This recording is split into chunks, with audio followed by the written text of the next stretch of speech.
Ang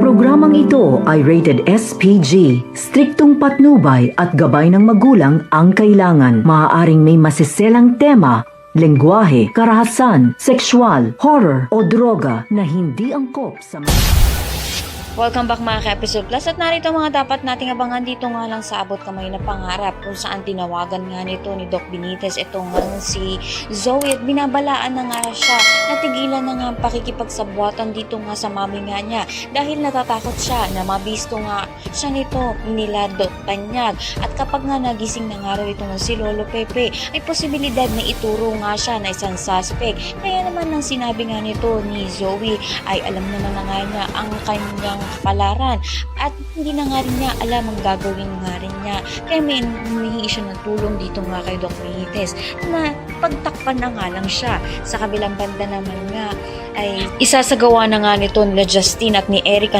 kanilang pinaplano laban nga rito nga sa Apex. Posibilidad nga kaya na sila ang humila pababa sa Apex upang sa gayon nga sa paghiganti nga nila sa pamilya Tanyag. Ano nga kaya ang masamang pinaplano nga nito na mag-ama na si Justine at si Eric? Magiging kakampi nga kaya sila o kaya naman isa na naman silang kontrabida pumalit dito nga kina Zoe at kay Moira. Lahat na yan abangan natin. Maraming salamat sa inyo.